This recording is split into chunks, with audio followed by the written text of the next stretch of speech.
Guys आज हम बात करते हैं सर्वनाम के बारे में। सर्व यानी सबका, नाम। सर्वनाम दो शब्दों के योग से बना है। सर्व का अर्थ होता है सभी का और नाम का अर्थ होता है संज्ञा। सभी संज्ञाओं के स्थान पर प्रयुक्त होने वाले शब्द सर्वनाम कहलाते हैं। या हम बोल सकते हैं कि संज्ञा के स्थान पर प्रयुक्त शब्द सर्वनाम कहलाते हैं। जैसे मैं, तुम, हम, वह, यह, कोई, किसी। सर्वनाम के भेद। सर्वनाम के 6 भेद होते हैं।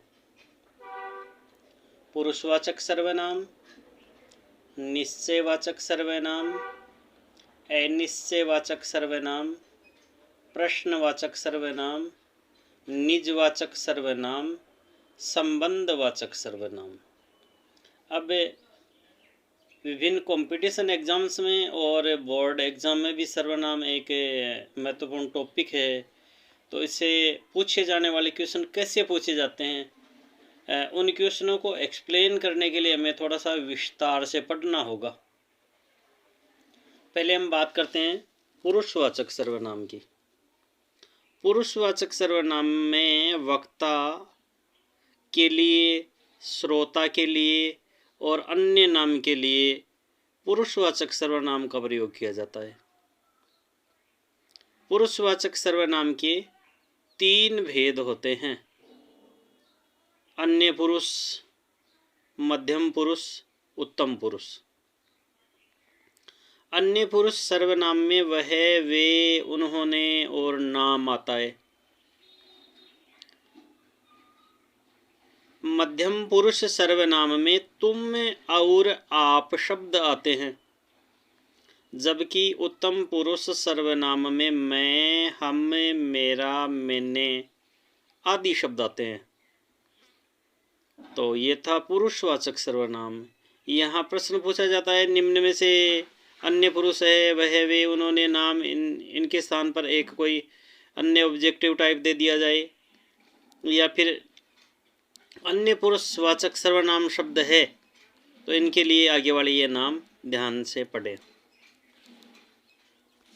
अब बात करते हैं अगला सर्वनाम, निश्चयवाचक सर्वनाम। व्यक्ति, वस्तु की और निश्चित संकेत करने वाले शब्द निश्चयवाचक सर्वनाम कहलाते हैं। जैसे यह पेन मेरा है, वह घोड़ा काला है। यहाँ यह वह शब्द निश्चितता का बोध कराते हैं। यह, वह, ये, वे, ये शब्द निश्चयवाचक सर्वनाम है। बात करते हैं अनिश्चयवाचक सर्वनाम। व्यक्ति, वस्तु की अनिश्चितता का बोध कराने वाले शब्द। जैसे कोई आया, यहाँ कोई अनिश्चित है, व्यक्ति के लिए है, तो ये अनिश्चयवाचक सर्वनाम हुआ।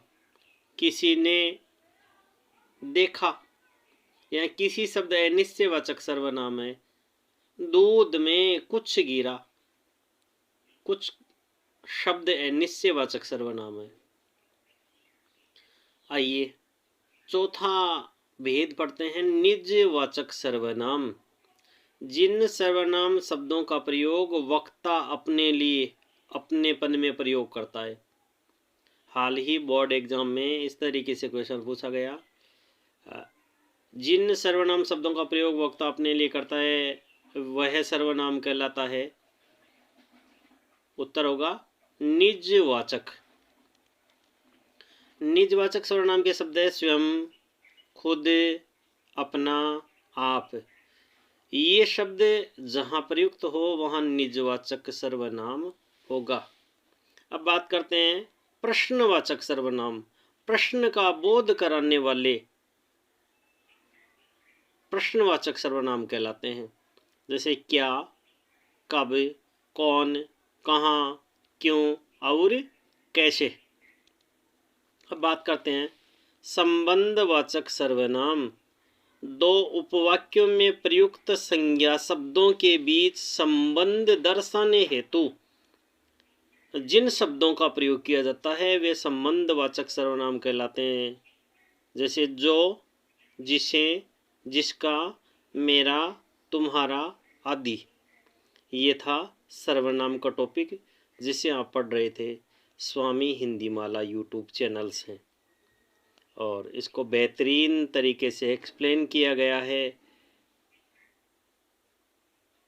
वीडियो को देखने के लिए धन्यवाद।